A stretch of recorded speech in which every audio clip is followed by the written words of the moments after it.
In today's episode, more from aviation maintenance, off-the-shelf solutions. Believe me, my monitor is connected to my Fritzbox. Why are calls holding?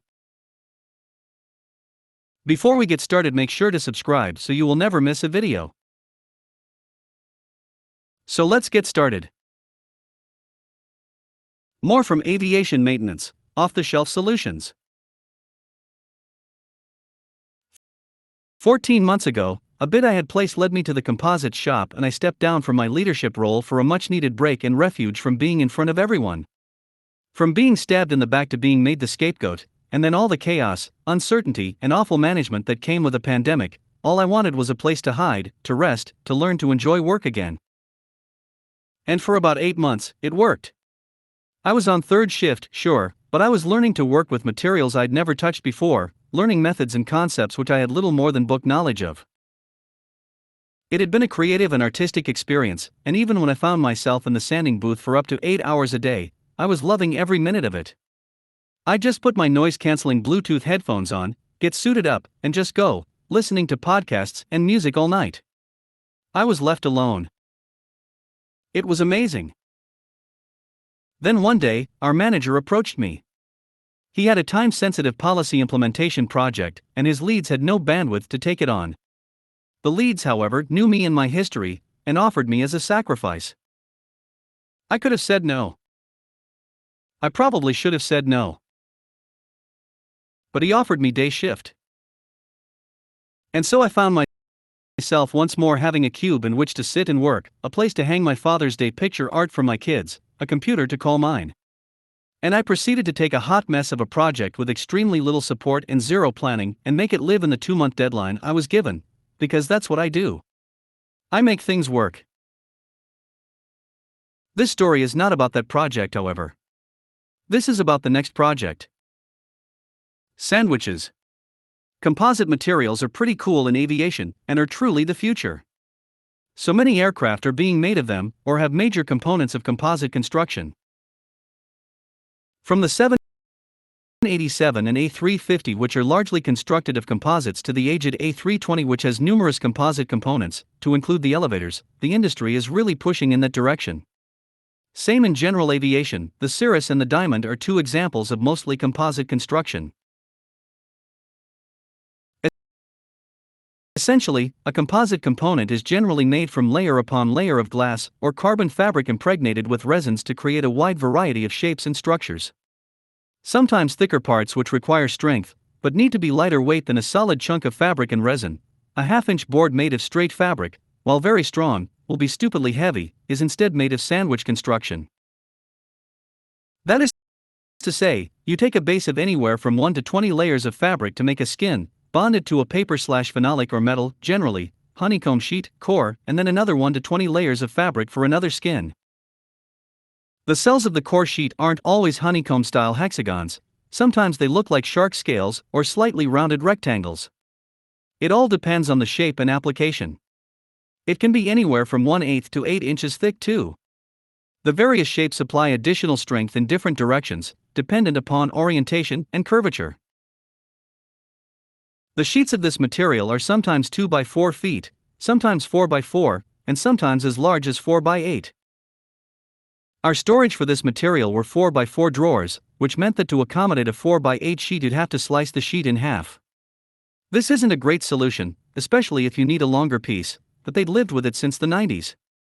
The overflow excess was stored back in an oven room on massive racks, which needed a lift to access, and were capable of storing upwards of 1,000 pounds per shelf. The sheets themselves only weigh around 10.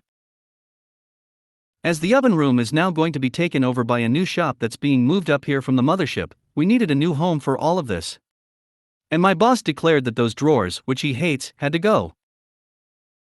So it became my job to solve this conundrum by finding a new storage solution in a limited space, while ensuring that this material was protected from light and dust, of which the majority in our storage area wasn't, and it was driving our lead engineer up the wall.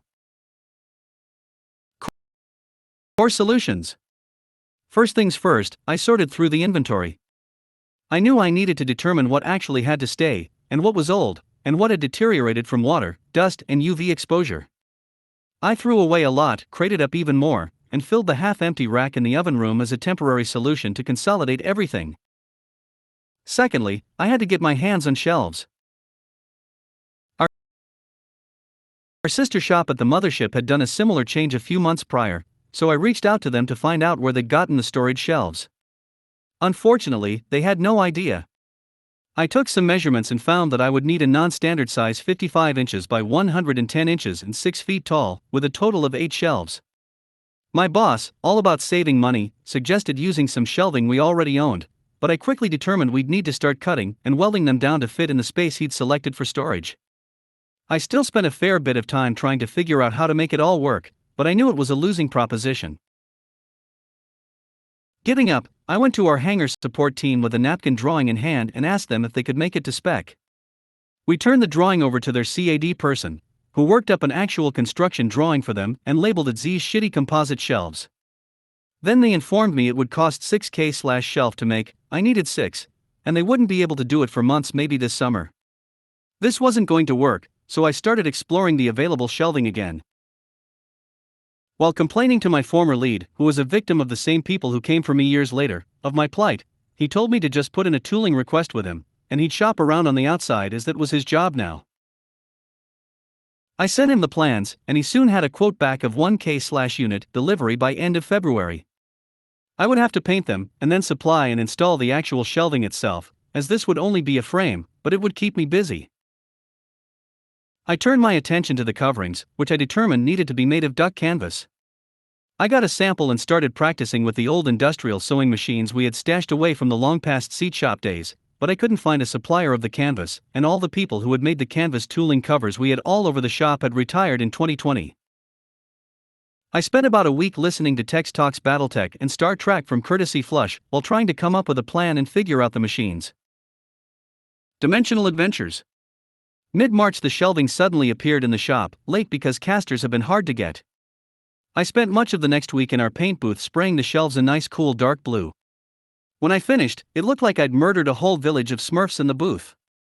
The boss, meanwhile ever so careful to save money despite having near a blank check to get this sorted, asked that I use the old cargo floorboards that were no longer applicable to any aircraft in the fleet to make the actual shelf inserts.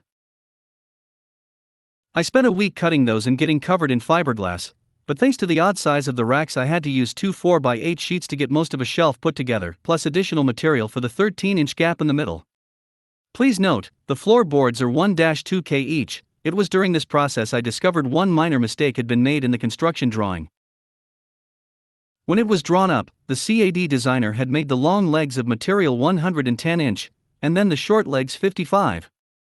My original plan had been to use L-angle welded together with a 45* flush corner, but when the CAD designer had translated it, she switched to square tube steel. Which meant that when assembled, the width became 57-inch instead. I didn't measure before I cut the first few boards, I just went according to the plan. Eventually, after using a combination of epoxy adhesives, sheet metal, and 2-inch strips of sandwich board, I had 11 shelves filled of the total 48 between all 6 rack units. At a cost of around $22,000. I returned to the manager and made another request, plywood sheeting. It took a bit to convince, but eventually I got him to approve the delivery of 66 sheets of 1/2 sanded ash plywood. I would have to piece a few together, but otherwise I could cut each sheet to 56.75 inch, and then construct a 13 filler piece for the middle between the main shelves. The last few shelves I'd have to piece together as well, but I'd have enough leftover material available to make them good and strong. Canvassing. If you've made it this far, dear reader, then props. It's been a lot, and I still haven't hit the punchline. Don't worry though, it's coming.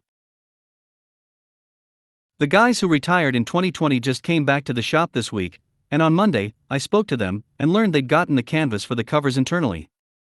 I did some searching and found in our system exactly what I needed all along: canvas, green waterproof, sure DRI with a unit of issue of by the yard.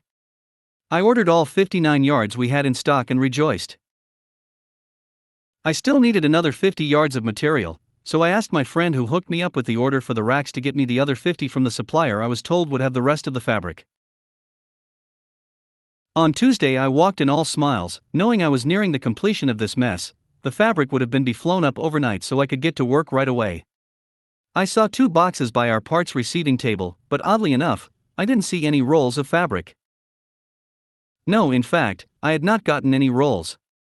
What I received was folded and in pieces. Specifically, I had become the proud owner of 35 brand new 6 by 8 foot PVC coated tarps. This is my life now.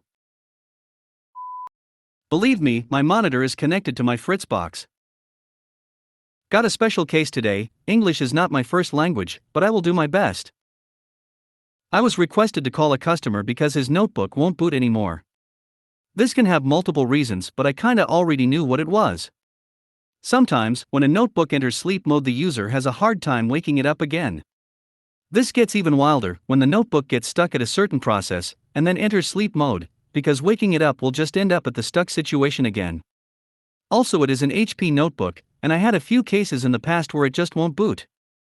Both cases are easy enough to fix though. Just disconnect everything, hold down power button for like 20 seconds, then boot again normally. Now that the explanation is out of the way, let's get to the call. My colleague warned me that this customer is difficult, but I had no idea. It went pretty well at first. I asked for the model, which is written at the bottom of the device. His eyes aren't the best anymore, but he could tell me fragments of the model name, and that was enough. So with a picture of the device in question, I asked him a little bit about the problem, and then to disconnect everything and hold the power button down for 20 seconds.